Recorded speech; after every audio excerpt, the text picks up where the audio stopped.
নমস্কার বন্ধুরা, তোমাদের সবাইকে গোপিকার পরিবারে ওয়েলকাম। সবাই কেমন আছো? আশা করি তোমরা সবাই খুব ভালো আছো আর আমরা খুব ভালো আছি। আজ একটা নতুন রেসিপি তোমাদের সঙ্গে শেয়ার করতে চলেছি। তো তেতো স্বাদ বলে অনেকে দূরে থাকেন, অনেকে আবার ভালোবেসে খান এই সবজি। হ্যাঁ, আমি কিন্তু করলার কথা বলছি। করলা কিন্তু তেতো হলেও এর কিন্তু উপকারিতার কোনো জবাব নেই।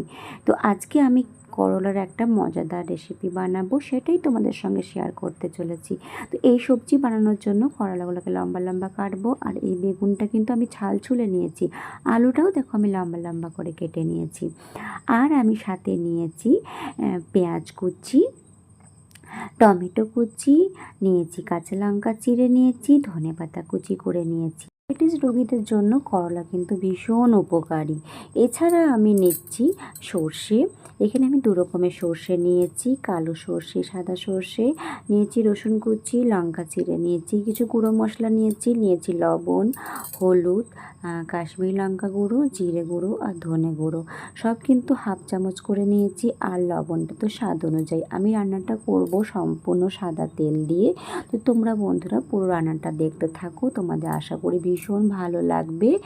আর করলার সবজি কিন্তু খেতে ভালো লাগে না, কিন্তু এইভাবে বানালে অবশ্যই সবাই ছোটোর থেকে বড় চেটেপুটে খাবে। তো আমি সর্ষেটা না একটা পেস্ট বানিয়ে নিচ্ছি। আর এই সর্ষেটার মধ্যে আমি অল্প একটু জল মিশিয়ে পেস্ট বানিয়ে নেব। সঙ্গে একটু লবণ দিয়ে নিচ্ছি, কারণ যাতে তেতো ভাবটা না থাকে, তো সেই জন্য একটু লবণ মিশিয়ে নিলাম।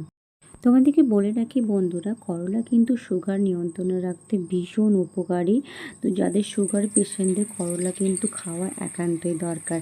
অনেকে আছে করলা খেতে চান না, কিন্তু এভাবে কখনো করলা বানিয়ে দেখবেন, ভীষণ ভালো লাগবে। আর এতটা তেতো ভাবও লাগে না। করলা কিন্তু হজমের জন্য খুবই উপকারী। করলা কিন্তু ওজন কমাতেও অনেক সাহায্য করে।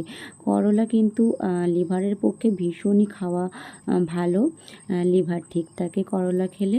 আর আমি কিন্তু আলুটা দিয়ে একটু লবণ দিয়ে একটু ভাজা ভাজা করে নিয়ে একটা পাত্রে তুলে রেখে দিচ্ছি।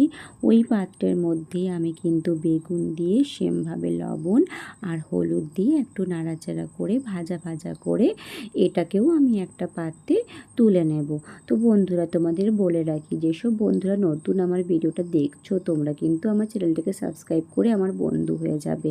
আর পাশে থাকা বেল আইকনটা অবশ্যই দাবিয়ে দিও, তাহলে আমার সমস্ত নোটিফিকেশন তোমরা ঝটপট পেয়ে যাবে। তো আমার বেগুনটা ভাজাও হয়ে গেল, এবং ওই তেলের মধ্যে আমি করলাগুলো একটু লবণ হলুদ দিয়ে ভালো করে একটু ভেজে নিলাম, তাতে তো ভাবটা কেটে যাবে। তো তেলে তুলে নিলাম। তুলে ওই তেলের মধ্যে আমি একটু পাঁচ ফোড়ন দিয়ে দিলাম, সোমবারে শুকনো লঙ্কা দিয়ে নিলাম। আর সঙ্গে এটা একটু ভাজা ভাজা পাঁচ ফোড়নের গন্ধ বেরিয়ে আসলে আমি পেঁয়াজ কুচি আর লঙ্কা কুচি দিয়ে এবারে ভালো করে একটু নাড়াচাড়া করে নেব। গোল্ডেন ব্রাউন কালার আসা পর্যন্ত অপেক্ষা করব।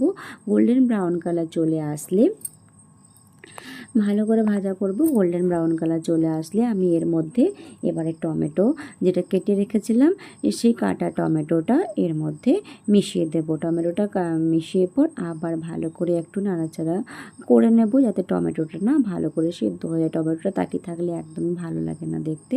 তো দেখো আমার টমেটোটাও সেদ্ধ হয়ে গেছে, এবং যে সমস্ত মশলাগুলো আমি নিয়েছিলাম, গুঁড়ো মশলাগুলো, সেগুলোও মিশিয়ে দিচ্ছি। হলুদ গুঁড়ো, লঙ্কা গুঁড়ো, জিরে গুঁড়ো, ধনে গুঁড়ো আর কাশ্মীরি লঙ্কা গুঁড়ো। এখানে কিন্তু আমি লঙ্কা গুঁড়ো ইউজ করছি না, কারণ আমি তো এখানে তোমার কাঁচা লঙ্কা দিয়েছি। তো সেজন্য আমি এখানে কাশ্মীরি লঙ্কা গুঁড়ো শুধু ইউজ করছি, লাল লঙ্কা গুঁড়ো ইউজ করছি না।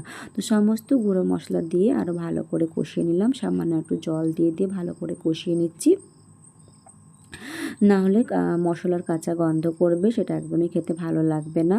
তো সেই জন্য ভালো করে মশলাটাকে ভালো করে কষিয়ে নিলাম। কষিয়ে নেওয়া হওয়ার পর এবার যে ভাজা সবজিগুলো রেখেছিলাম সেগুলো এর মধ্যে মিশিয়ে নিয়ে এবারে ভালো করে একটু নাড়াচাড়া করে নিচ্ছি। সবজিগুলো দিয়েও ভালো করে নাড়াচাড়া করে নিচ্ছি, কারণ যাতে মশলাটাও সবজির মধ্যে ঢুকে যায়, আর সবজি যেটুকু সেদ্ধ হতে বাকি আছে সেটাও পুরোপুরি কমপ্লিট হয়ে যাবে। তো তার মধ্যে আমি উপর থেকে দিয়ে নিলাম যে পেস্টটা আমি বানিয়ে রেখেছিলাম সর্ষে দিয়ে, সেই সর্ষের পেস্টটাকেও আমি ভালো করে দিয়ে পরে একটু নাড়াচাড়া করে নিচ্ছি। যেহেতু সর্ষে দেওয়া আছে সেহেতু বেশি নাড়াচাড়া করা যাবে না, তাই হালকা একটু নাড়াচাড়া করে আমি এর মধ্যে থেকে উপর থেকে আমি একটু জল মিশিয়ে দেবো, কারণ আমার অনেকটাই সেদ্ধ হয়ে গেছে, একটুখানি সেদ্ধ হতে বাকি আছে বলে। তো আমি একটু জল মিশিয়ে একটু ভালো করে নাড়াচাড়া করে নেব। নাড়াচাড়া হয়ে যাবার পর যখন ভালো করে শুকিয়ে আসবে, সেই মুহূর্তে আমি কিন্তু একটু সর্ষের তেল, কাঁচা সর্ষের তেল দিয়ে পরেই নামাবো। যে কোনো জিনিসের একটু নামাবার আগে কাঁচা সর্ষের তেল দিয়ে নামাবে, তো খেতে কিন্তু অবশ্যই ভীষণ ভালো হয়ে যায়। আর কাঁচা তেলে সর্ষের তেলের গন্ধটা ভীষণই ভালো লাগে। তো আমি কাঁচা সর্ষের তেল দিয়ে দিলাম, আর আমার সবজিটাও পুরো হয়ে গেছে। আর একটু কাঁচা লঙ্কা চিরা একটা দিয়ে দিলাম। তো এভাবে আমার সবজিটা বানিয়ে নিয়েছি। তো কেমন হয়েছে অবশ্যই কমেন্ট সেকশনে জানাবে। আর নামাবার আগে একটু উপর থেকে ধনেপাতা দিয়ে দিলাম। ধনেপাতা দিয়ে আমার কিন্তু সবজি পুরো কমপ্লিট। আমি কিন্তু গ্যাসটা বন্ধ করে দিয়েছি। এভাবে একটু নাড়াচাড়া করে নিলাম। এবারে এটা আমি একটা পাত্রে তুলে নেব। তো বন্ধুরা, তোমাদের সবাই বলি ভিডিওটা কিন্তু ফুল ওয়াচ করবে, ভালো লাগলে লাইক কমেন্ট শেয়ার করবে, কিন্তু কেউ স্কিপ করে যেও না। তো আমার করলা সবজি আজ কেমন হয়েছে কিন্তু অবশ্যই কমেন্ট সেকশনে জানিও। আর যারা যারা করলা খেতে পছন্দ করো না, তারা এভাবে করলা বানিয়ে দেখো, অবশ্যই ভীষণ ভালো লাগবে আর একদমই তেতো লাগবে না। গরম ভাতের সঙ্গে এরকম করলার সবজি পেলে ভীষণই ভালো লাগবে। আর এই সবজি রান্নাটা হচ্ছে আমার সম্পূর্ণ মায়ের রেসিপি। আমি আজ মায়ের থেকে রেসিপিটা বানালাম, জানি না কেমন হয়েছে। তো তোমরা অবশ্যই একদিন ট্রাই করো। তো ভিডিওটা আমি এখানে শেষ করছি। সবাই ভালো থেকো, সুস্থ